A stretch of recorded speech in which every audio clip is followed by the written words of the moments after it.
Welcome to That Pennsylvania Witch podcast. My name is Katelyn Dawn. Thanks for joining us today.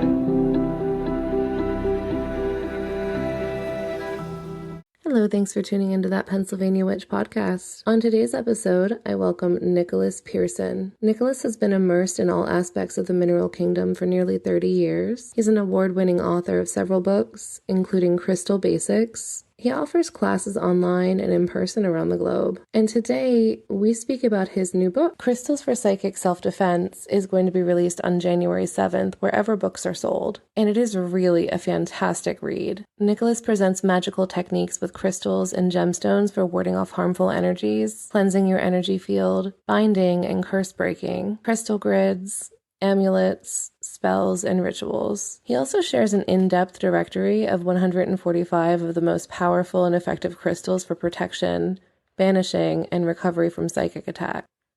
I'm excited to have you on the show today, Nicholas. Thanks for joining us. Thanks so much for having me. I've been looking forward to this. Oh, me too. I know that you do a lot of classes and stuff as well, so I'm just really psyched to nerd out with you today. Well, nerding out is like my favorite pastime, so it's perfect. Nice. I'm so glad. So I've been reading your wonderful new book, Crystals for Psychic Self-Defense.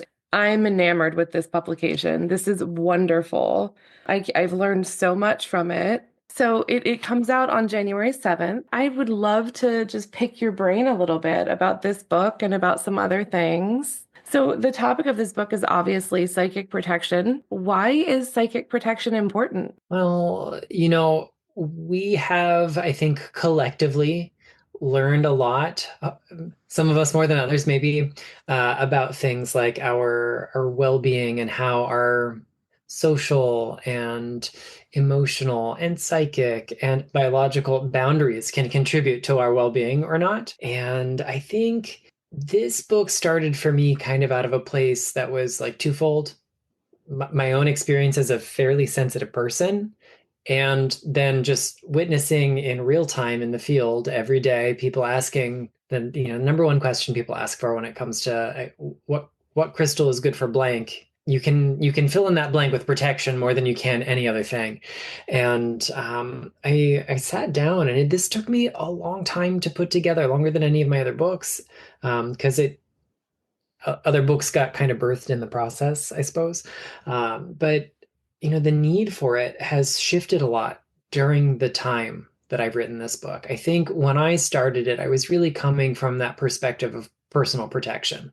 What do I need for me? What do most people who are seeking for something about protection, like what are their needs going to be? It's like our healthy boundaries. It's our kind of social and emotional boundaries, but it's a really kind of contracted sphere. And in the course of my work on this project, 2020 happened, and so did all the ensuing years, and all of the stuff, is the word I'll use, the stuff that came with that, from just tragic and brutal things to a raging pandemic, and the idea of safety shifted so much for so many people. Our personal safety, I think, is always kind of at the center of that, because if I don't have my person intact, I can't show up for anything or anyone else.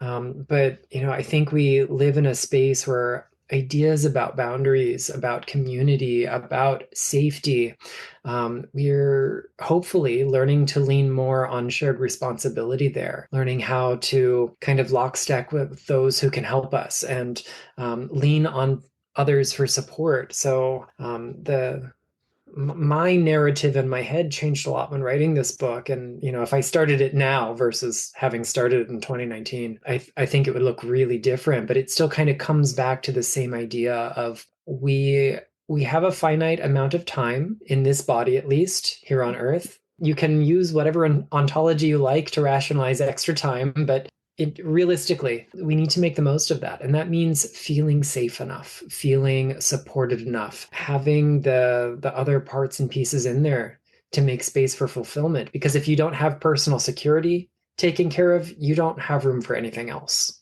Oh, I absolutely agree. At the foundation of my practice and of anybody's practice, truly, one of the priorities should be to feel safe, to feel empowered, because you can't feel empowered, like you said, if you can't feel safe in your body, in your space, if you can't, just feel aligned. I love that you started writing it in 2019, and that does kind of shine through. So thank you for this work of art. Oh, well, thank you.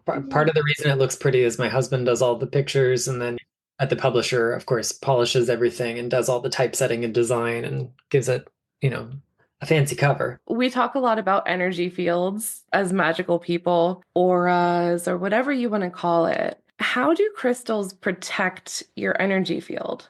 I love that you phrased this, you framed it rather with this idea that we have this popular dialogue about energy and energy fields. But I think if you sat down and you asked 10 witches, occultist healers, what energy is, you probably aren't going to get a very cohesive answer. To give you a better answer to the question, I think we have to address this implicit question. What is energy? Therefore, what is a field of it? And that's going to give us some understanding of how crystals can interact with this. So energy is, from a scientific perspective, like the textbook definition of energy is the capacity to do work. It is deliciously vague. Electricity is energy. Light is energy. Sound is energy. We have kinetic energy. We have potential energy. We've got so many different ways that we can classify it, but it's this ability to perform work. It is generally something that we can quantify. It is a quality, a property that can be in some ways transmitted from one state or one locus to another. And so when we talk about energy fields, we're probably talking about a few related ideas. The energies we can measure, so gross energy, not because it's disgusting, but because it's related to the material. It's related to the world of measurement. And then also subtle energy, the things we can't measure yet, at least not empirically and not in a peer-reviewed kind of way. So when we talk about our personal energy fields, we have to recognize that there is an electromagnetic component to this, a really big one. We can measure the kind of, we call them L fields and biofields and all kinds of things in scientific literature, but we can measure this part of our energy field very regularly, repeatably. We know it's there. We know that the more coherent it is, generally speaking, that goes in hand with a sense of well-being. The data may not be causal enough yet for most scientists to just say, oh yeah, if your field is in order, you are healthy. But that generally is the trend we're going in as the data continues to kind of expand in that area. But the other part that we're talking about are the energies we can't measure. And because we can't measure them, it's very subjective. It goes into that realm of the spiritual, the personal. So what I like to do is lean on the measurable energies, the gross energies, as models of how the subtle energy is going to work. We can observe a lot of interesting things about crystals kind of generally in terms of how they interact with electromagnetism, including light and other forms of electromagnetism. So quartz in particular is really adept at harmonizing energy. It's a property that we call coherence. We see this in the way that it polarizes light. Light is both electric and magnetic, so it has kind of like a north-south axis. Arbitrarily, we'll call that the electric axis, and then an east-west axis that's the magnetic one. But ambient light is scattered in all directions; they're not all lined up. But as light moves through quartz, it lines up. All of those north and south and east and west poles line up. Quartz has a regular recurring structure. It is very repeatable. It is very rhythmic, we'll say, and it imparts the same kind of rhythmic regularity to the energies it encounters. If we know that it can do that with light and a whole host of other things, it stands to reason it should do something similar for other kinds of energies. And the thing about a coherent field, as opposed to an incoherent one, is that it is less permeable to outside influence. In our natural state, well, in an idealized state, which most of us don't experience, our energy fields ought to be fairly coherent. They should be fairly organized. But, if you eat something or go any place or talk to literally another human being, have any disruption in your environment, we start to get little pockets of this disharmony. Our heart and our brain don't always sync up. Our brain and our gut don't always sync up. But what crystals do is they provide this template that allows our otherwise kind of chaotic field to return to this state of coherence, which makes it less permeable to outside influences. A good analogy is it's like turning up the volume on our energy field. It's getting everything in order and then cranking the volume. So something's got to be pretty loud to overpower you at full volume. And that's what crystals are doing. There's a lot of, we'll say, historic and folkloric and mythic kinds of associations with crystals and protection that are probably worth talking about. Just real briefly, stone is eternal, at least relative to us. It's pretty darn lasting, something like Yeah, hematite. compared to us, certainly. Yeah, I mean, you drop a piece of salt in water and that crystal's going to dissolve, but it'll be reborn pretty easily when the water evaporates. If I dissolve, this body's not getting put back together, right? And we use stone for tool, for shelter, for so many things, for art and architecture. So there's this kind of folkloric or symbolic component to the way the mineral kingdom protects us by lending to us that property of perseverance, that property of kind of staving off the erosive nature of time, of the way the universe has a tendency to break things down. And they maintain their integrity, their coherence when the rest of the world becomes entropic and chaotic. So, there's so many layers to how crystals protect us. The symbolic, the metaphorical, the magical, the energetic, and it all kind of comes together when we make space to commune with them. Oh, I love that so much. I live in Pennsylvania, and if you couldn't tell by the name of the podcast, it's not just a clever name, but I really love the diabase boulders that are in our area. Just the sense of permanence and the stoicism. They're just so beautiful and steadfast. And I know that crystals are incredible. Their structures are incredible. Their energy is amazing. But there's also something really wonderful about just a plain old sedimentary stone. Meditating or just really thinking about that concept of permanence and how our existence is so entwined, the stones and the crystals that we interact with here in this space. It's kind of special to me. So thank you. That was a beautiful answer. We've talked a little bit about different types of protection and different types of energy now. What are some of the most effective crystals that you would use for? I love quartz and I love amethyst personally, but there are a lot more. Yeah, I mean, at the end of the day, in a sense, like the broadest sense of it, any crystal that helps us feel nourished is going to fortify us in some way. From the root word that means strong, forte in Italian and Latin. So, we get this sense of strengthening from any rock that we work with. But there certainly are some that are maybe more obvious than others. The book has 145 of them, so we're not going to go through that list tonight, but we can talk about some of the things that I think a lot of people are drawn to. Black tourmaline is certainly one of the more popular ones that we find on the market. Tourmalines in general, they're cyclosilicates. They have this ability to kind of move and get things unstuck. And of the tourmaline group, the black tourmaline is a different species from a lot of the more brightly colored ones. We call that species schorl, and it's very iron rich. So that iron is long associated with protection and grounding and stamina and endurance. Iron is the metal of Mars. Now, there's not a heck of a lot of it in black tourmaline, but we could talk about another iron-rich mineral that I think is also a really great protection stone that's accessible with wide appeal, and that's hematite. Hematite is iron oxide. It is essentially pretty rust.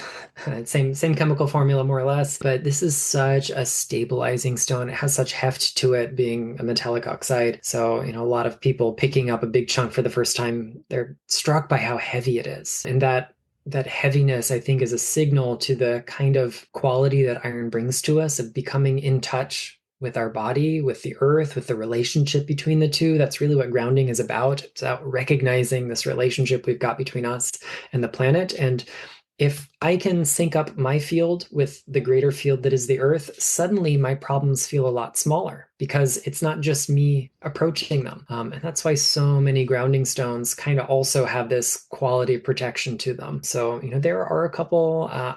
You mentioned diabase. I actually wear a form of diabase every day. This is, very niche kind of rock, but I wear a variety that comes from Southwest Wales. It's called Preseli Bluestone. It's a ophitic dolerite. Dolerite is just some geologists and some schools prefer diabase. Some prefer dolerite. Same rock. This is a very lightly metamorphosed one. But when we find those like wonderful local rocks although Mm. I had to import this one. But when we get in touch with the rocks all around us, there's real magic there. And in the book, I've got pictures of my favorite piece of Florida limestone that's on my altar in the main part of the house to serve as this kind of energy sink, this almost like we'll call it an energetic garbage disposal. I loved that.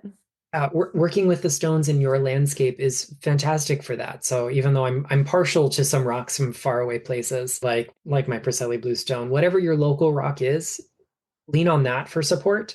Maybe that's flint, maybe that's quartz, maybe that's diabase or slate or shale or any number of other things. And I mean, you mentioned quartz. The whole quartz family is great because looking at the archetype of clear quartz first, the colorless varieties, it does everything. Does at least a little bit of everything, and it does it all quite well. It is nourishing, it is harmonizing, it is strengthening, it is centering, it's expansive, and it also has a long history of being associated with protection. It's got a lot of folklore that connects it to light and darkness are complementary aspects. And if we choose to romanticize and mythologize one as heroic and the other as challenging, then we can see why that light is great in times of darkness to kind of supersede it. It's a prism, a lens that focuses that spiritual light in times of darkness when we most need it.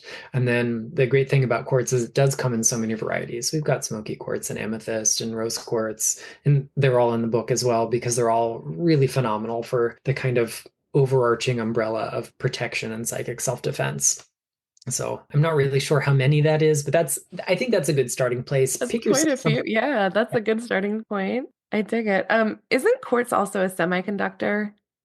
It is, yeah. So it's got to meet a few requirements to become a conductor effectively, but this is one of those things that hinges upon its properties of things like piezoelectricity and pyroelectricity. If we deform the crystal lattice, it generates and conducts a charge pretty well. Heated to a certain point, I'm not sure what that is. It also generates and conducts a certain kind of charge, but otherwise it can be quite insulative. But we rely on some of those properties in our devices all day long. It started with watches using little slivers of quartz oscillators to vibrate. Our watches still, for the most part, count the number of vibrations or wiggles that a little sliver of quartz makes, and that's how it knows when to move the second hand, the minute hand, the hour hand, and so on and so forth. And even our more sophisticated devices often have little quartz oscillators and other things in there to do similar kinds of things. See, this is what I absolutely love about your books and your presence is just the intersection and the availability of science and magic. So you have something real and tangible and measurable. So even folks who maybe aren't as into the woo as some others are, you can still appreciate, what we do know so far because science is magic. So I actually use a big hunk of quartzite I dug out of my garden. I live on a rocky ridge, and if you dig far enough, you will hit bedrock. There's just nothing. I live on the roots of the Appalachian Mountains, so that's all that's left is just rock. And I've used that stone, kind of as a sink. I walk in before I walk into my home, I visualize, all right, I'm gonna transmute anything that I don't want to bring into my home with me. And that's what I use it for. I use it as a focal point. So when I read that in this book, I was very excited. So I guess kind of leading into that, I suppose you do that. Do you use, you said you have stones on your altar. Do you have stones outside of your home to use for protection? Yes, all of the above, outside, inside, and everywhere in between. So I have things that are strategically placed inside the front door, things that are in the garden, things that appear to be, we'll say, more landscaping, but they're intentionally landscaped the way they Yeah. are.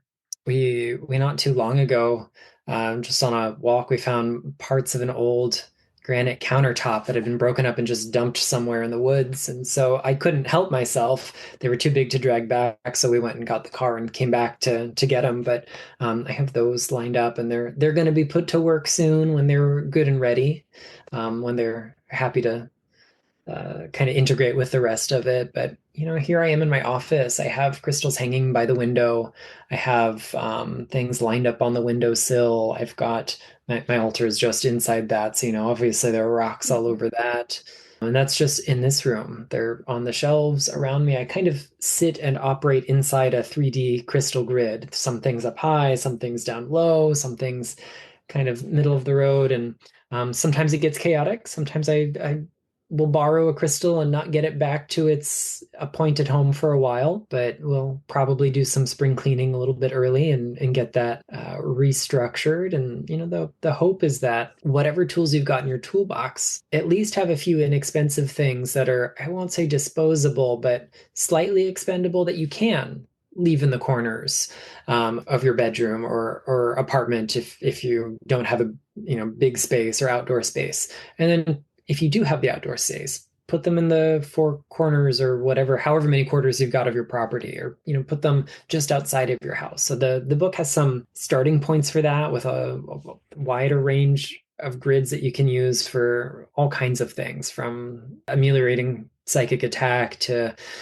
dealing with unhappy energies in the land itself, or just general kind of protection and warding, purification. Even there's some grids in there for that. So, and you can adapt them to the size and shape of your space, treat them like recipes. So if you don't have all of this, or you don't really get along with that, make substitutions. As long as you understand the function of the crystals that are in the grid recipe, and the function that you want to use as a substitute is in alignment with that, I'm all for it. I love that. And I think recognizing how the crystal feels to you is so important. And a lot of times what I'll tell my students is to pick up a crystal, if you're trying to find something, see how it feels, hold it for a few minutes, interact with it. See how it feels with you, because everybody has that distinct energy pattern that we're talking about here. And even if a crystal has certain properties, each individual crystal is going to be there's going to be a slight variation. So I always say to just feel it out. How does it feel? How does it work? And it's funny that you said that, because I'm sitting here holding a piece of ruby kyanite and I have no idea where it came from. Just absolutely no idea. I'm pretty sure I yanked it from the corner of my office somewhere. I really liked in the chapter about combating psychic attack. You have a releasing fear layout. And I really like how you use black tourmaline, obsidian, fluorite, 6 smoky quartz pieces as kind of like a perimeter. And then rhodonite. I don't know if I'm like, maybe I don't know what rhodonite is. Mm. Yeah, rhodonite is one of my all-time favorite stones to work with, and this relationship has been going on for a long time now, and it started kind of as one of those situations where, contrary to my own usual advice, I picked something for its properties and just kind of said, okay, well, this matches what's going on in my life, so I'm not going to put any deeper thought into it. Like, I owned rhodonite, but I hadn't really ever worked with rhodonite. And I treated myself to a very, very nice necklace of rhodonite beads, because at the time, it's like the maybe late 2000s, early 2010s, I was just going through this really intensely anxious period of my life. I'm already kind of, I like to say that my adrenals run a little hot. I'm predisposed towards that kind of flight or fight response, and got the, anxiety disorder to back up the way that feels. But rhodonite was something that I just kind of picked because, among its many benefits, it's really good for helping to assist us in stabilizing the emotional field, the emotional body. It doesn't outright make things go away, but it's like dropping an anchor. So when we experience a strong emotion, in this layout, we're targeting fear because that is a common byproduct of psychic attack, and that's what the chapter is devoted to. But it could also be like your normal everyday kinds of worries, which can spiral out. It could be grief. It could be, excitement. Like, Yeah. strong emotions don't have to mean unpleasant emotions. I really try to get out of this dichotomy of good versus bad. We can be just as easily swept up by things that feel good but are counterproductive. So when we drop that anchor, it's like whatever that emotional current is, we can witness it, we can process it, we can interact with it, but we don't get swept out so far out to sea that we can't paddle back to shore. And rhodonite is just so stabilizing in that way. So kind of the way I've envisioned it with the grid that's in the book use these three pieces of it, one over the heart, our kind of emotional center, and then two that are near the root. They're around the hips, but reasonably, depending on your body shape and how you've got your grid set up, they might be beside your hips. They don't necessarily have to be right on top of you. And it creates this kind of like little triangle over our center of gravity. And then we'll put an obsidian right in the middle of that. Obsidian is really good for reflecting things to us. It is almost like this friend with no filter who's just going to call you on your BS. And sometimes that stings, but it's also really helpful to have someone who's a straight shooter. So we've got that kind of moderated by the influence, the kind of nourishing, warm and fuzzy feeling that the rhodonite provides. And then, we're adding things like fluorite to the mind to help us kind of process things at a mental level to understand the how and why. And rainbow fluorite in particular is like really purifying to the mind. So that's a great one to use in a layout like this. The black tourmaline is going to be very stabilizing. We talked a bit about how it has this kind of descending, anchoring, moving quality to things. So it's going to help us really shift. And then when we've got those 6 smoky quartz around us, they are protective. Beyond that, though, smoky quartz gets its color not from like a traditional pigment, but from what we call a color center. So most quartz that you find, irrespective of color, most quartz that you find has small amounts of alumina substituting for some of the silica in its structure. So, we like to think of crystals as being these perfect things, but nature is perfectly imperfect or imperfectly perfect. Take your pick. And when there is enough ionizing radiation and kind of like the background decay of the rocks nearby, because that's just how the Earth's crust works, when some of those little particles kind of bump into the alumina that's scattered throughout, and we're talking like parts per million in some cases, but scattered throughout that silica structure, it bends the shape of its bond. It can affect the number of electrons that are orbiting the nucleus of the aluminum. Whatever happens in this case, it's bending that bond, which is changing how light is absorbed and reflected. So smoky quartz with lots of those color centers very strongly activated appears black, which means the whole color spectrum goes in and it's like stabilizing that now bent bond. So if we think about the way it draws light in, it's almost like a kind of etheric vacuum cleaner drawing, capital L light in to be transmuted. So it helps draw and siphon all the stuff that's being, we'll say, loosened by the other crystals in this layout. The smoky quartz, particularly if you use ones with terminations with points and direct them away from the body, it's going to help shift all of that out of us so we don't have to carry around the baggage anymore. I love that. And it's so funny because I have a hunk of smoky quartz that is pointed, and I have that in the western part of my altar right now, my outdoor altar. So that's fascinating. And I just intuitively did that, but I love that explanation.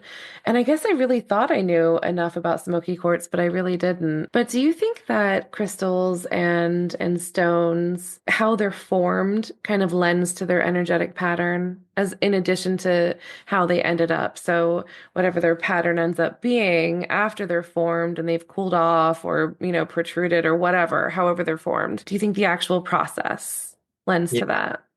big time. We as witchy people, we talk a lot about the doctrine of signatures and how it might apply to plants, but we don't always stop and think about similar kinds of forces in the earth. If we read, medieval, early modern, maybe even some classical lapidary texts, so you have herbiaries, books on herbs, you have bestiaries, books on beasts, you have lapidaries, books on rocks. And when we look at some of those, there's a different approach to the doctrine of signatures. Oh, this is the color of bile, so it's good for digestion, or this is the color of blood, so it stops blood. But we can start to think metaphorically and symbolically about every kind of tier of a stone's whole character, not just its color or its shape or the pattern on it, which is basically where lapidaries of those eras end. We can start to think about the ingredients that go into it. We can start to look at the formative principles involved in its makeup. We can think about the unit cells that its molecules, the atoms and ions that make up its molecules, the way they come together. And then we can also look at how it interacts with light and whether it's got any other fun features. So, if we wanted to talk about a protective stone specifically and use this kind of decoding process, I don't know, what's a good example? Maybe we could talk about something like obsidian. Obsidian's an easy one because it doesn't have a crystal structure, so we can leave that part out. Yes, It's doesn't it? most It cools too quickly to have that crystalline structure. So isn't That's that right? so obsidian is a natural glass formed by volcanic activity. So it is what we call an extrusive igneous rock.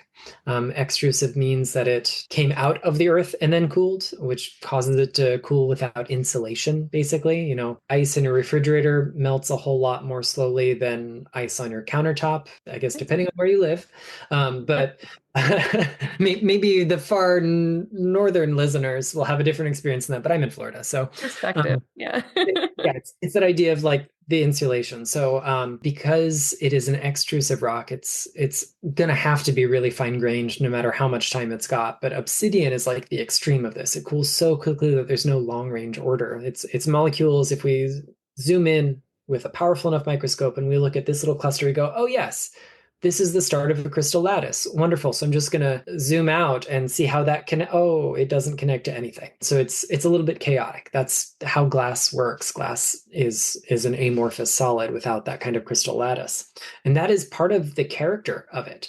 So, we can look at its makeup of mostly silica and alumina. It's like about 70% silica, and then a very large amount of aluminum oxides, alumina, and then a whole bunch of other things that are mostly responsible for its color. It's the same ingredients by ratios that we'd find in the minerals that form rhyolite and granite, but just too quickly for those minerals to kind of like take purchase and create their forms. But that kind of fluidity, it's in a state of flow, literally. It's an erupting volcano. But even as it becomes seemingly solid, its molecules are in that state of flow. So we can think of that kind of formation process with great heat and fire and movement. Yeah. Obsidian does those things to us. But then we can also look at its like material body. As a natural glass, it's really reflective. It's also brittle. So it breaks into what we call a conchoidal fracture, meaning shell-like, from the Greek word that means muscle, like the shell, not as in our body. But that conchoidal fracture gives us a really sharp edge, and so people have been using obsidian to make blades for tens of thousands of years. And it has this sharp, incisive quality to it. It has this reflective quality to it. It has this fire and movement. All those things come together to make a stone that's really good at protecting. It can reveal to us, reflect to us sources of psychic harm. It can deflect incoming influences. It can cut through harmful energies and help us sever ties. And it also provides the kind of fiery impetus to know when to take action in the first place. So when we look at how all those pieces come together, it really helps us understand the character that a rock or mineral has, more than just, oh, it's black, it's for protection. Absolutely. Absolutely. I'm so glad you used that particular example because obsidian is one of my favorites, for scrying, because like you said, it really calls you out. Obsidian absolutely calls you out. It's that friend you need, but not always the friend you want. That part, yeah. Yeah. I- Little tough love, but so powerful and awesome. So I love that because I'm assuming here, but I'm leading up to my question. Using all of this knowledge that you've gathered over the years, just which is so impressive to me, you can tell that you have a really wonderful understanding of these concepts. You can tell how important it is to you. And I think that that's a really impressive quality. You can also kind of see how you develop the techniques in this book and in some of your workshops and other things that you've developed. You really do look at it holistically. So you look at how it feels and, the energy, how it was formed, and that's wonderful. But am I correct? You look at things holistically to come up with the techniques in your book, and do you kind of experiment to come up with some of them as well? yeah, all of the above. This notion of holism, I think, is really integral to a lot of how I live my life. I try to be simultaneously a big picture kind of guy and a get lost in the weeds kind of guy, which which feels like it can be at odds. I'm incorrigible, so I've just turned in a manuscript and I'm already working on my 12th one, and I'm like really lost in the weeds on the first chapter of it, like way too much detail. But what it allows me to do is take a step back when I've got all of those little teeny things kind of laid out. I can start to see patterns emerge. And I don't say that like I'm special. I mean, that's like a human tendency. We want to find patterns. In fact, we have confirmation biases and other fallacies because we look a little too hard for patterns sometimes. But what I really enjoy doing is comparing my primary experience with a stone to what the folklore says, to what my peers say, to what the library of books on the wall behind me has to say, and then go, okay, well, so and so says this, and that's really different to my experience. But I wonder what mechanism could be responsible for both of these things. Because at the end of the day, the same therapeutic or energetic mechanism applied to two different sets of circumstances is going to yield two different end results. So I love to kind of like peel the layers of the onion back to look at the mechanics underneath it. So what is it about how one of my mentors talks a lot about how rhodonite is really good for like our skills and our talents, as opposed to my primary experience of rhodonite being so good for stabilizing my emotional body. Well, when your emotional bandwidth is not taken up by a sense of stress or fear or um, compromised security, you have space to devote to your talents, right? Rhodonite's also really heart-centered. You're better at things when you can put your whole heart into them. It is apparent that those are linked, but only if we look deeper than the surface. So when it comes to the actual techniques that are in the book, some of it is very folkloric in nature. I look at some uses for things like salt and gypsum or selenite or iron minerals that come straight out of historical uses for them, modified and updated for the present day. And then still others, like when it comes to the grids and the layouts and other things that are like purely mine, it's really sitting back and going, what is the goal here? And then which layers of this goal, which puzzle pieces that lead up to the outcome can best be fulfilled by this stone or that stone. And so I'll try it and I'll go, I feel like maybe this is the right combination of stones, but I haven't assembled them correctly. So what if we move this around? Or what if we change the shape or the form of it? A really good example was there's a grid, essentially a layout that uses 7 labradorites early in the book, and it's for personal protection. The labradorite star. When I started with that technique, it had a lot fewer points to the star. I really liked the idea of the pentagram, 5 points is so protective. We hold out our hand to say stop, and it's got our 5 fingers there, and it's, just got that really powerful kind of effect. And it absolutely did not vibe well with what I was going on. So in kind of the crystal world, a 6-pointed star, a hexagram, is a kind of really foundational grid. Like before the word grid had been adapted into the vernacular, people were making sixfold symmetry, weaving sixfold symmetry into their grids. And so that was like the natural thing. And I thought, well, this feels okay, but it doesn't have like the magic that labradorite should have. So, let's just add one more, move everything around to get the geometry right and laid down in it. And it felt right. I thought, okay, well, does it continue to feel right if I add more points? Is an 8 or a 9-pointed star better? The answer is no. 7 really did exactly what I wanted it to. Energetically, it felt the most effective. It gave me longer lasting results than 5 points or 6 points or 8 points. And so I stuck with 7. And that was something that I literally experimented with this on my lunch breaks. I don't do much work in retail these days. I do more like consulting kind of stuff. But I was during the course of this book, particularly in 2020, I was working full time in witchy, metaphysical shop, one of our oldest ones here in Central Florida.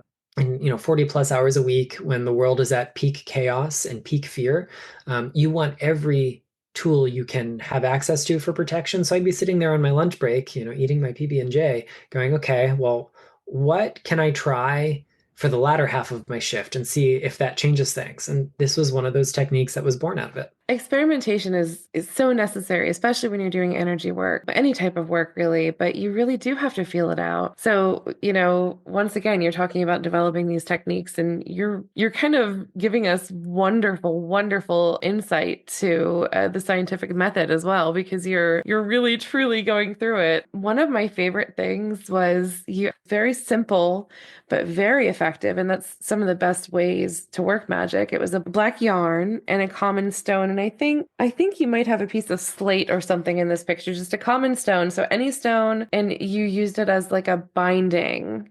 Mhm. You said that you learned it in your teenage years. Yeah, I've been a practicing witch for, I mean, at this point, a majority of my life. Certainly more than the halfway point, which qualifies as a majority. And when you're a kid, you don't have, most of us, at least, speaking for me, I didn't have a budget. I didn't have an income to go out and buy all the fancy tools. I wasn't in a space where I could even burn candles or incense on a regular basis. So I had to work with what was around me. And this is one of those tools that someone shared with me for like a simple binding spell. And it's effective. So why complicate things?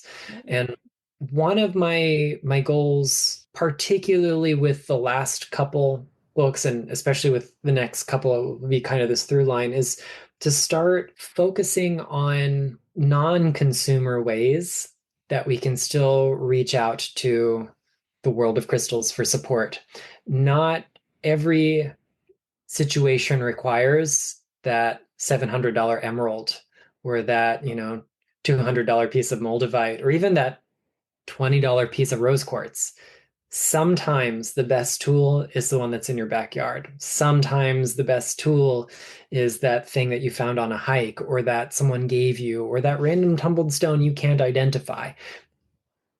We start with what we've got access to. So when I was dreaming up the techniques in this chapter, the chapter that's on like binding and banishing and reversal magic, I knew I wanted some iteration of this binding spell because it is easy. Easy is great. It's effective. And I started like going through the motions. Not that I had a new one I needed to do some binding work on, but you still go through the motions when you're writing a book like Mhm. this. At least I do. And I tried it with a bunch of other rocks, really simple ones like quartz and smoky quartz. I picked some other kind of heavier hitting stones, and I mean the impression was they would absolutely work, but why make it any more complicated than it needs to be? Like just go pick up a rock because Yep. that's all we need. And so I stick to a lot of common rocks in my spellcraft even today. And I think it's really important that we recognize that if we have a practice that looks to the inherent divinity of the earth, if we have a practice that recognizes a sense of agency, of animacy, of life, although it might not be in a biological sense, in all of the manifest world, seen and unseen, then we have to rethink being a consumer in ways that make more sense. And for a spell like this, where you're gonna, take something and wrap it up with yarn and maybe bury it or lob it out into a body of water is my favorite way to kind of end the spell. Oh yeah. Um, you probably don't need to go get that really fancy amethyst from the crystal store to do this. One, it's a shame because you're never going to see it again. And two, like we just don't have to engage in the consumption of goods like that for magic to be effective. So especially starting with the pocket encyclopedia that came out in 2023, I put a lot of really common rocks in there. It has slate and steatite and chalk and flint and granite and a bunch of things because I wanted people to know that there's magic in those too. Why should those be any less special than the fancy dolerite that we find on crystal store shelves just because that one's been polished, but the one in our backyard hasn't been? And in truth, a lot of the strangely named kind of metaphysical sounding rocks that we find on today's market are just common rocks that have gotten rebranded so we can sell Yes. them for a lot more. So I really wanted to ensure that there were common stones in ritual use in this book, like in this particular exercise of the one I mentioned, find a big rock from your landscape and use it as kind of an energy sink, or And then also I tried to make sure that this directory has, of course, exciting things. I want people to know that strophyolite and axonite and ferberite and huebnerite are great protection stones, but I also wanted to make sure that they knew that like flint is phenomenal, that chalk is fantastic, that slate is like indispensable if you've got it handy. And if you don't, work with what you do have. I was also, well, I was a weird little kid hiking around in the woods in my backyard. I didn't have access to an allowance or anything like that. That wasn't how it happened for me in the 80s anyway. I would throw some stuff into my backpack and whatever that included, if it was just a geode, that I got from the kiosk at the mall when I happened to go there, when I was younger, or if it's something else, but I would hike up and just sit on a boulder and just meditate. There's this really beautiful limestone formation behind my childhood home, so the energy there was incredible. But I would use this piece of soapstone, and I would use it to draw on this one boulder. And it's just so funny when you think about what we've intuitively done, collectively. You talk about some of the folklore aspects of the things that we use, whether we use iron for protection or we bury it under our hearth or whatever we're using it for. And that's just one example, but there's a lot of truth to that because that's the important thing is intuitively aligning to how it feels. And that's, of course, what our ancestors did. And that's why these stories exist. And that's why certain things are used for protection and other things are used for binding. And that's so awesome. Thank you. When you are introducing yourself to a stone. So if you are out hiking and you find something cool, how do you align your energy to that stone? Do you just kind of pick it up and introduce yourself? What a great question. Nobody's ever asked me this before. I kind of get the reverse. How do you let a stone introduce itself to you? But I love that you've really focused on the relational, the reciprocal part of this. Yeah. Um, I don't think I have a formal ritual that I always adhere to. But here are some common themes that are going to be elements anytime I'm getting to know a new stone, whether it's like a fancy museum quality specimen that I'm going to put in the glass case in the living room, or it's that rock that I'm definitely going to stick in my pocket while I'm on the hike, or the one that's too big. And so I'm just going to feel sad when I walk away. Or go What, back later with the car. I well, mean, yes, yeah. as I recently did. Um, the first step that I always aim for is wonder. If I'm in a state of awe, if I'm in a state of wonderment, then I'm in a receptive state. So find something cool about that rock. And I promise you, every rock is interesting. We just have to know how to look at it to find that. Sometimes it's the color, the pattern, the texture, the way it feels in our hand, and it can be a really subjective thing that gets us into that state. If we're more geologically savvy, maybe, we pick up a piece of metamorphic rock and we go, "Oh my gosh, look at the bends and folds in this." That tells us that, the way it was being squeezed was kind of perpendicular to the strata that are in it. And now we can kind of work out which direction this mountain was made from. And other times you just go, "Oh, look at this little shiny bit of mica, and I love that it sparkles." But find something that excites you about it, however tiny.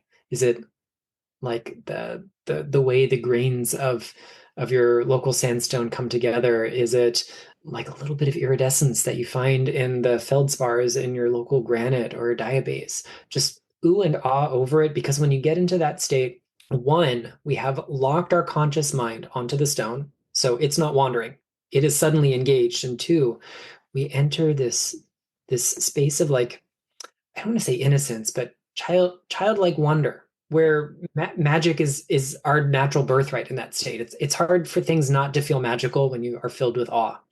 So if we do that, and then we consciously kind of carve out that space of openness, that space of receptivity, then it's like I've turned on my light. My own energy is really expansive without being overbearing, I hope.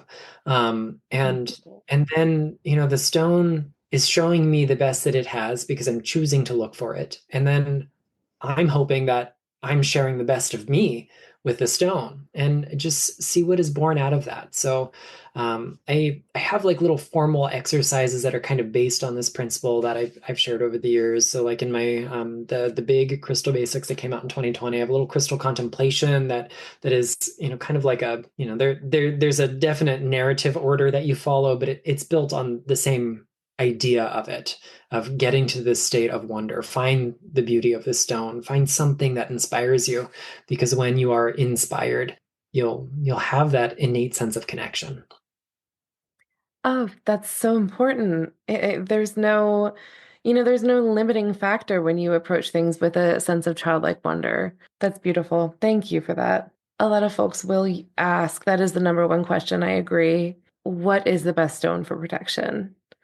When you are experiencing something yucky, so like there's something in your energy field or your house that you feel needs to be cleansed, how do you use stones to do that quickly? Is there like a quick method that you use to kind of transmute or disrupt or move this energy out? Yeah, there's a lot of things that you can do. I think a lot of magical folks look at stones Mm. as maybe long-term kinds of tools. They took a long time to form, they last for a long time. We don't always think about immediacy with them unless they're falling from the sky, and then we definitely want to move out of the way as fast as possible. But there can be an immediacy to their effects if we know how to harness it. And this is where the relationship comes in, right? The stone isn't going to do it on its own. We collaborate with the crystal, and our relationship is what affects change rapidly. So some things that we can do for like the hygiene's part of this, you mentioned there's something yucky in the house. Like, how do we get that energy to move? We can do a really quick amethyst cleanse. So maybe we create a little grid, or we take our favorite piece of amethyst. Hopefully, it's our biggest for if we want to cover a lot of space, because I don't want to say bigger is better, but bigger is louder. Imagine you have a little teeny Bluetooth speaker, and then you've got the big giant speakers in your home entertainment system. One of those is louder than the other. It's just how it is. It's not Sure. better, just louder. Use amethyst for its kind of purifying qualities. Another thing that we can do is take anything that has, we'll say, a very directional vibe to it. So maybe that is a natural piece of quartz with a termination. Long and thin ones that feel kind of wand-like are great for this. You can use like those sticks or rods of selenite, the satin sparks. They've got these long fibrous crystals that are all compacted together. We could use a polished wand, anything kind of polished with a point, and we can direct energy through it. We should cleanse the crystal and do all that kind of preparatory stuff first, but then it becomes an extension of us, and we can use that to really move things, to draw them out, to push them away, to stagnant energy, yucky energy doesn't necessarily mean bad energy. And this is one of those points I kind of try to drive home repeatedly in the book. Harm does not equal evil, and evil does not equal harm. Really good things can be in the wrong place and be really harmful. Potato chips are wonderful, but when you chomp down on one the wrong way and it gets stuck in the roof of your mouth, it is causing harm. The potato chip is not morally bad. It's just causing harm because it's in the wrong place at the wrong time. So energy in the wrong place at the wrong time can also be disruptive and cause harm. So knowing how to move it so it is no longer intruding is great. We can do things like salt cleanses. We can burn certain stones. If we do it intelligently, we can take a little piece of natural amber and or natural jet, and we can burn them. People have done this for thousands of years. This is something I actually talk about in my next book. They get a whole chapter. That's a separate conversation to have, I suppose. But they do both appear in this book because they have this long history of protection. We can also make elixirs, like potions, where water is imprinted with crystal energy. And I have examples of that nearby right now. So if you take a really purifying stone like amethyst or aquamarine or shungite, make an elixir out of that and use it to purify your space. So the book has some of those kinds of applications as well. And that's something that, it takes a little prep. We have to prepare the elixir in advance, but then once it's there and bottled, instant gratification. Oh, yeah. I loved your recipes in the book for that sort of thing too. I already tried one. I also swear that you're spying on me because I was just about to ask you, and when we're talking about experiencing psychic attack, one of my mentors, and this is someone who's old guard, always suggests wearing amber and jet, especially when you're in a circle setting. And I know that that's a standard old guard thing. That's just something that people have suggested for a long time. But when I was reading how you explained the properties of jet, you say that it averts danger, both physical and metaphysical, and that it can be used to make devils, serpents, and sickness flee. Well, you don't say that. You say in medieval lore it was known to do that. But I think that amber and jet worn together is so balancing. It really does feel almost that you're creating just this circuit of psychic protection. That's how it feels to me when I wear those two together. Have you ever worked with those together? Oh yeah. Again, I don't want to give too much away, so I keep hinting. I haven't formally announced title and timeline and stuff, but I have a book coming out this fall, and Amber and Jet have a really prominent place in this book. So, like this old guard idea of like the Amber and Jet necklace or the stones of the High Priestess or High Priest is simultaneously both very old and very, very recent. And this book kind of goes into how that idea developed, how we get to this modern idea of Amber and Jet as the stones of the witch, the stones of the High Priestess. And I think it is a great testament to the predictability of humans and the fact that the spirits of the stones really must be there whispering into our ears that we keep coming up with the same idea, sometimes tens of thousands of years apart from one another. So amber and jet have been used singly and together for a really long time, but they had to occur in places where they could be used together or traded such that they could be used together. And that's the hard part about finding really, really ancient evidence of amber and jet in one strand of beads in like the Paleolithic era. It's almost impossible.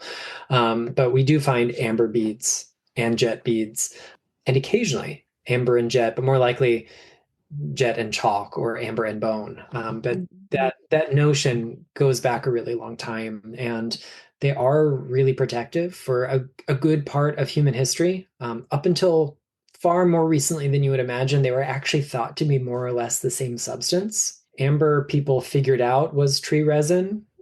When you burn it, it smells like tree resin because it is tree resin. Just very, very, very, very old. And because jet is found in similar kinds of environments, not that it is formed in the same environments, but we find it in the same kinds of places, historically washed up on the beach, and sometimes in shallow pits in sedimentary kinds of environments. They have similar physical properties, they have similar chemical properties, they both are flammable. So people really thought that they were two variations on the same thing. And so jet was for a long time known as witch's amber. And I think that also contributes to the idea that amber and jet are the stones of the witch, the stones of the high priest or high priestess. So they're wonderful because they are kind of complementary forces. We have almost like the body and the blood of the tree. It's resin, it's sap, and then the wood, the lignin is all there in those two stones. They are, we have one that is solar and bright and luminous and warm, and the other is nocturnal and a little mysterious. One, when it is burned, is sweet and perfumey, depending on the species of tree producing the resin. But they all smell resiny, and the other, when you burn it, does not smell pleasant. Like burning jet is not a great experience. Yeah. Um, Yeah. so we want to know how to do that effectively and how to make it smell good is the secret. But they have this great synergy and they represent kind of complementary forces. So when we bring them together, it's that state of holism. Like we talked about earlier, we need the fine details, but we also have to have the big picture. And these help reconcile some of those polar forces to remind us that poles exist at opposite ends of a spectrum. The whole spectrum is valuable. It's not just this extreme and that extreme. So I feel like that's part of the reason that they feel so good together and they feel so synergistic together. Oh, I think so too. And I just love how you describe them. I love all of your descriptions. I actually have your little pocket inside. I love how it's so compact because I've taken it hiking with me. I've taken it to workshops before, you know. I actually think there's a picture on my website of me, and that book is propped up in the background because it's such a handy guide. And I really agree with your perspective and your perception of the energies of these stones because they become kind of like an egregore themselves. Either they've been used for so long, we've lended our energy to them, and vice versa. We've developed this relationship and it becomes part of, the collective. It's very cool. So this book in particular has been very helpful for me. And psychic self-defense is something that I think is a really important foundational thing when you're just starting out. But even someone who's been doing this for 20 some years, like me, there are things that you forget. Sometimes you are feeling a certain type of way and you realize, oh, I need to do a cleansing. When you talk about psychic self-defense, how do you differentiate between actually being, attacked or, just having a bad experience? How do you tell when someone is coming at you? So the truth here is that most of us are never going to be the target of formal attack, both in the metaphysical sense and the physical sense. It's not statistically likely that a majority of human beings will be targeted by someone who knows what they're doing, has the capacity to do it, and still chooses to follow through on it. And those are three really big things to consider. You meet people who are kind of like new to the occult sphere, and they're always like, I'm afraid I might have been cursed. Okay, well, who's the witch that you pissed off? Well, I Right? don't know any other witches. Then you're probably not cursed. Um, but it is important to recognize that the emotion of fear is something that is worth addressing, whether or not someone is statistically likely to have been formally targeted by some magical or psychic practitioner, right? So it's often said that whether someone really is cursed or just thinks they are, the remedy is the same. So there's no harm within reason. There is no harm in doing the extra cleansing, doing the extra warding, doing the uncrossing kind of spells. It becomes harmful when we don't account for mental illness and other important factors. It becomes harmful when we are scapegoating and avoiding actual responsibility for our lives.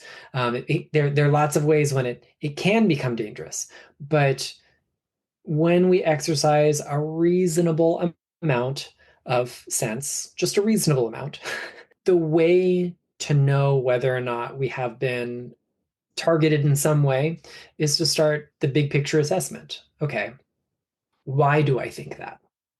What are the symptoms that I'm experiencing?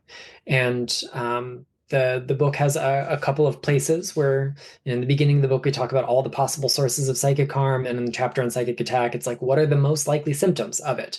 And if you're a human being, you will probably experience two or three of these on any given day. Not a big deal if you are sleeping fitfully and feel extra tired and that makes you grumpy. Okay, is there a cause for this? Is the next question. Oh, did these things just happen out of the blue? Or are you always sleeping poorly? Are you always sore? Are you always grumpy? Okay, it's not psychic attack, it's just life. But when we start going through the list of possible signs of psychic attack, and we see things that have no otherwise explainable cause, and they start compounding. So a little bit of bad luck, you stubbed your toe, you're just a human being. You stubbed your toe, you got a ticket on the way to work, your dog ran away, you got T-boned in traffic, and you got fired in the same day. I'd be concerned. Like that's a lot of things going on all at once. Starting to notice similar symptoms among your kind of spiritual community, even when you're not like physically proximal to one another, you're all having the same bad dreams, you're all having the same unusual symptoms, you're all having the same kinds of bad luck. Okay, that's pretty darn unusual. if we're not ordinarily a confused or anxious or nervous person, and all of a sudden out of the blue we feel those things, maybe we have a sense of being followed or watched.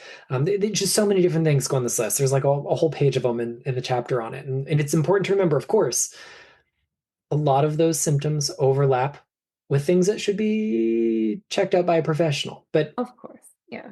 supposing we already know that is not something that we have to address, and then we go through the list, we check a lot of things up off, and then we go, okay, what do I do next? Pick your favorite divination device, throw some bones, pull some runes, shuffle your tarot cards, consult a pendulum, a crystal ball, and if you're not a diviner, outsource it and give as little information as possible when you're outsourcing it to a reliable and trustworthy reader. Don't just go to one of those, $5 palm reading places and go, am I cursed? The answer will be yes, and they will offer you a very expensive cure. Um, we want to just get a general reading and check in, and that can help us kind of determine with a sense of greater clarity. Depending on the tool and the skill set, we might also be able to like look for the origin. The book has a really simple divination tool that I think is great in a circumstance like this. It's casting lots, a form of sortilege or claromancy. You could also use a pendulum or whatever other tool you like. And once we know whether or not this is formal attack, whether this is just yucky vibes, or, oh, I just live on Earth in the year 2025. That's just what life is like now. Um, we can choose the remediation plan based on that, right? Just because this is life on Earth in 2025 doesn't mean you can't also practice really good psychic hygiene and create better energetic wards that keep out the unpleasant and intrusive vibes. Like just because you're not being the victim of psychic attack doesn't mean you can't benefit from extra protection.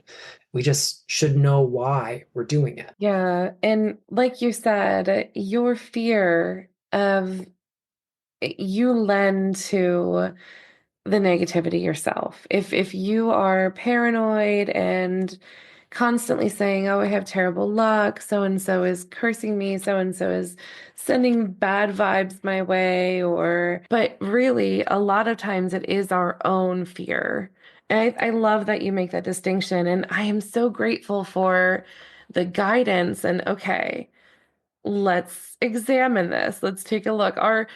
Are people grumpy because, we're tired and we're working too much and we're living in 2025, like you said? Or are people acting uncharacteristically grumpy? Are other people exhibiting those same patterns? Are you hearing the same word over and over again? Is there something odd that keeps happening when you interact with people? Finding the patterns and then using a divinatory tool is an excellent method. I like to use the white and the black stones too. Just yes or no, assign one to whichever one you want, and that's a good method too. When you're using crystals yourself for protection, what is your favorite one to use? I have a small team that I rely on for this. I think it is useful to not only ever use one thing all the time, Mm. especially if you have been the victim of intrusive energy, because it already knows how to get through that. It's like someone picks a lock on your front door and you never change the lock, or you never install a deadbolt, or you never get, any of those other things, right? Once they know their way in, they know their way in. So having a couple things you can layer or things that you can mix and match or switch around is a great option. So some of the ones that I do pretty regularly, I already mentioned Perselia Bluestone from Wales. I'm wearing it now. It's on my desk in front of me. It's on the wall behind me. It's several large pieces on my altar. There's some in my bedroom. I really like this rock. I think it's great because it is earthy and anchoring and stabilizing, but it's still expansive. It gives us room to breathe, and it's extraordinarily wise. I also work with labradorite on a pretty consistent basis for this. I keep a nice big flashy piece by my computer because it's kind of my interface with the world in a lot of ways. And so labradorite does a lot of things, but one of the things it can do is kind of act like this energetic filter, a selectively permeable membrane that keeps out what we don't need and allows the good stuff to come and go pretty freely. And that's one that I will wear often when I leave the house. And then lately, I've been, because it's winter, one of the stones that I work with very seasonally it just kind of happens, is Bloodstone. So we're here in Bloodstone season for me, which is the season of knowing that I need extra resources and tools to mobilize my boundaries, to mobilize my defenses. I wear it during cold and flu season because it's got a long history of just folklorically being associated with good health. And then it's ruled by Mars, which is, the planet of taking action in a time when I would rather not. I think like any of us, even though my winters are pretty mild here, it's still a time we all get a little bit more sluggish. So that's when I work with a lot this time of year.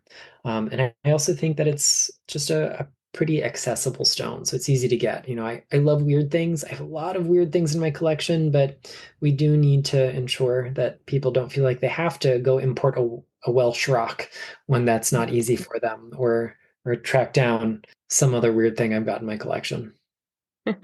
I love the weird stuff too, but Priscilla Bluestone is such a fantastic ally for me when I am taking a test or if I need to focus. It really helps me do that. I don't know why. I don't know what it is about it, but it does feel like an expansive wisdom stone to me. I love Priscilla Bluestone. Good choices. Bloodstone too. I feel like you do all of the above, but do you prefer to wear or carry stones with you? Like, do you Yes. have them in your pockets or do you? Yes, all of the Yes. above. Yeah, everything. I have a pendant around my neck right now. I have some amber on my wrist. I'm at home, so I don't have anything in my pockets. But if I were going to go travel or have a day at the store, or I'm starting a new job in the earth science field pretty soon, like when I'm going to do that, there will be a rock in my pocket when I go to the university. So that's one, it's the tactile, like little touchstone that I can fidget with, and it will look perfectly normal in the earth science field if I have just a rock in my pocket. Um, I mean, at the witch store, it also looks pretty normal. Elsewhere in the world, you know, varying degrees of noticeability when I whip out a piece of flint or whatever it might be. So like I mentioned, I like being able to layer things. I like having more than one option for a given situation. But when we do mix and match, it is very easy to do too much. And Mm. it is not that too many crystals will be harmful in most cases, but it can be very scattering to us because it's like being pulled in too many different directions simultaneously. So, really take Coco Chanel's advice, and before you leave the house, take one crystal off. Take one Uh, crystal off you. yeah. And Love that. really, the way I like to think about it is, what is the story that these things are telling together? And sometimes you go, well, I'm wearing this for that, and I'm wearing this for that, and I'm wearing this for this other thing, and it doesn't really tell a story. And that's okay to a certain extent until we've got like eight or nine, and it's eight or nine stories. It's like having eight or nine conversations at exactly the same time. You can't keep track of all of that. So how can I consolidate? Can I work on fewer stories today? Or can I pick rocks that are all part of the same conversation? I love that. Actually, that reminds me of a time I was at a gathering, and for some reason, everybody had decided to bring stones as gifts. We like to give gifts, pagans and witches and druids. We like to give stones especially. And so I had collected quite the menagerie of new stones that had been given to me that day, and I didn't have a bag or anything. I was wandering around in the woods, so I kept putting them in my pocket. And after a few hours, I was frazzled. I was like, "Oh my gosh!" And you don't realize how much all of that affects you until you do realize it. And I love that. That's a good explanation.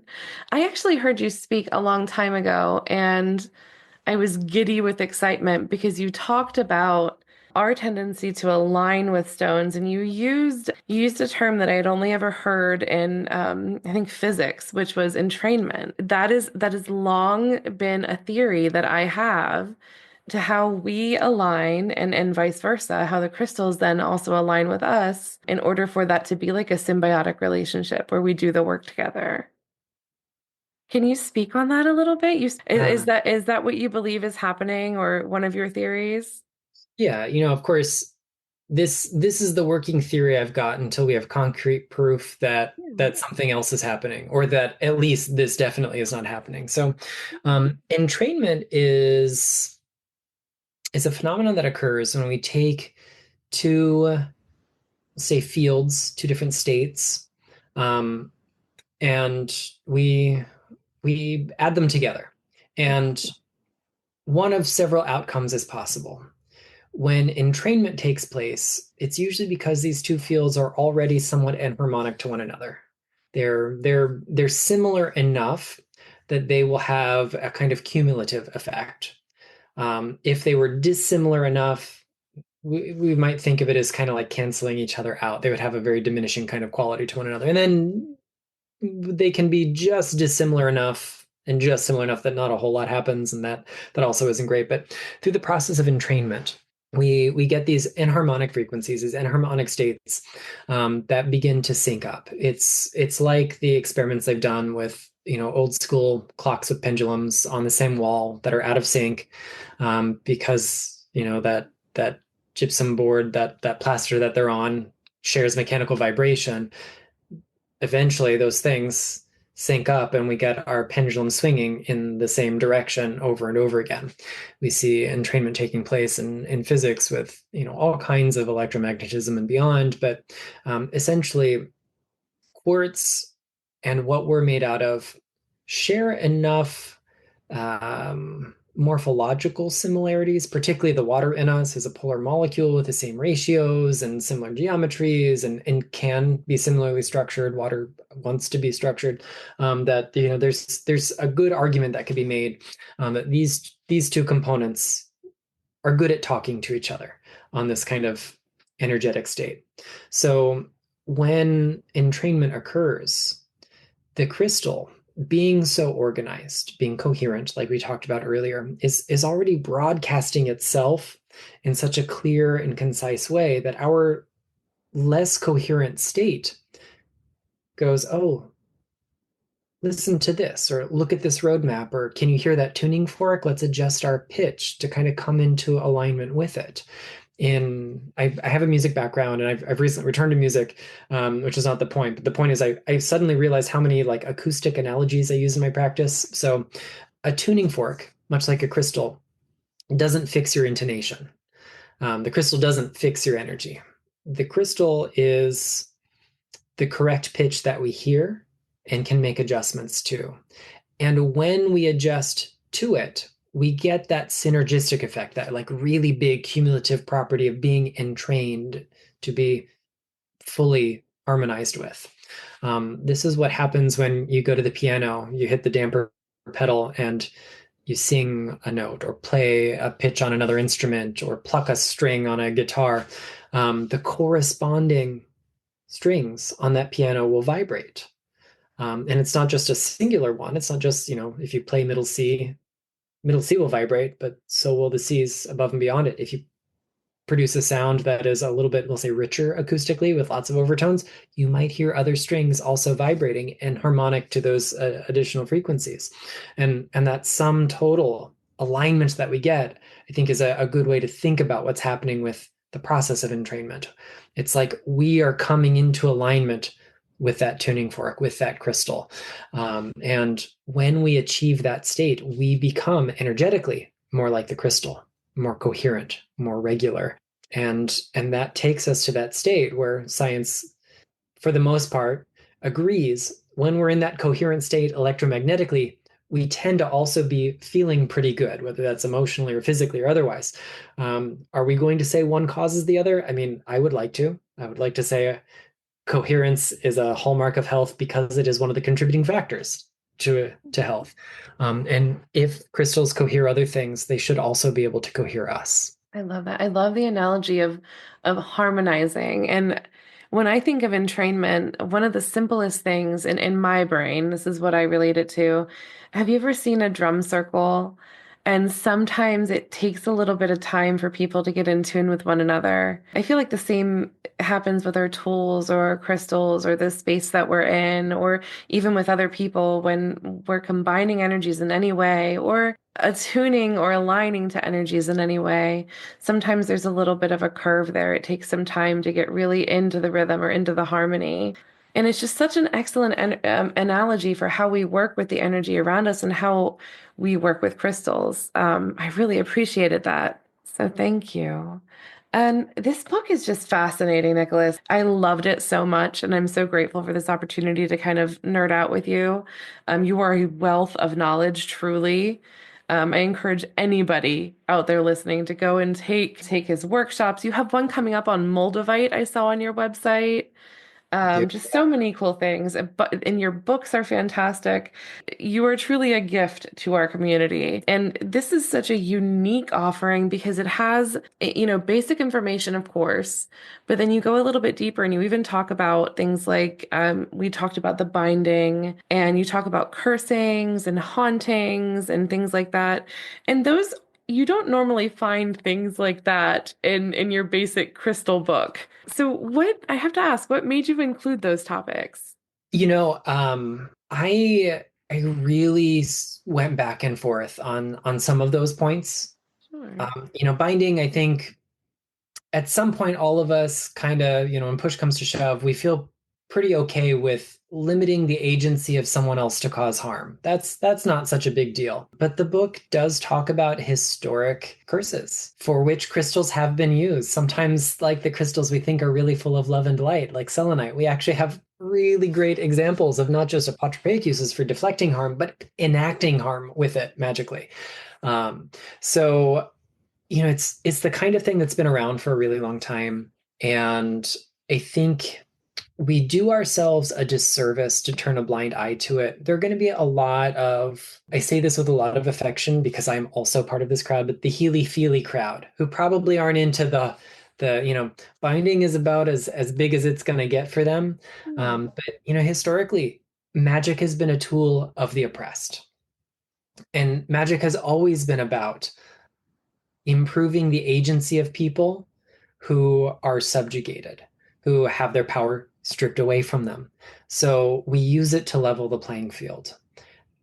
I only included some of these things with the hope that one, nobody should ever have to use it. Like, my genuine hope is nobody needs it. You know how to do it great. I hope nothing in your life warrants it. That's like the perfect situation, but we live Yeah. we live in the real world and it's going to come up for people. So I would hope that if people are in a situation of need, that they have safe and sane tools, as well as like real world actions that they can always take to support and augment that. And that when they do it, it is always for the goal of harm reduction. That's like my big motto. And that was the thing that when I settled on how to include it in the book, it was under this guise of we do this for harm reduction. We don't do this to increase the net harm in the world. We do this to decrease the net harm in the world. And if someone trips and falls flat on their face, that can cause them some personal injury, but it can also keep them from causing other harm, right? So that's really what this is about. It's more like energetically tying someone's shoelaces to fall flat on their face rather than just to like go wreck someone's life. That is not my practice. I'm not judging it if it's someone else's, but I wanted to ensure that this book met a lot of different needs, and that's where it being written over this span of like 5 years kind of shows up. It's got the warm and fuzzy, the healy feely. It's got personal protection. And then it's got the really heavy stuff. Like, what do we do when stuff hits the fan? Well, we do whatever it takes to survive. We do what it takes, hopefully, to thrive. And I just needed to have a few heavier hitting things because there are some really wonderful protection books out there, protection crystal books in particular, that are out there, written by friends of mine, written by a mentor of mine. But I wanted to offer something in this that those books didn't tend to address, at least not very directly. Yeah, that really shines through. You can tell that you took the time and you just really applied your knowledge. I cannot recommend this book enough. I can't wait to see the reviews when more people read it because it's just fantastic. Thank you so much for nerding out with me today. I hope to talk to you again soon. Where can we find this wonderful book? Well, thank you so much for having me. For anyone who wants to check it out, the book is called Crystals for Psychic Self-Defense. It formally launches on January 7th here in the States and a little bit later in other parts of the world. You can pre-order it anywhere books are sold, whether that's a big retailer or your local indie bookstore. Go support whatever is the best choice for you. My motto is every copy sold is a good copy sold. And if you are interested in like hands-on advice about what to do with, like, you've got the book, you've read it, what do we do next? I'm going to be doing a lot of different things in the coming year to celebrate its release, from small local in-person things here in Florida to online classes and master classes. So you can keep up with all of that at by checking out my website, and it's theluminouspearl.com. I'm also at the Luminous Pearl on most social media. So I look forward to connecting with everyone there. I just want to thank you once again for coming on. This was so much fun. And what a wonderful offering. What a beautiful book that you've created. Thank you, Nicholas. Thank you.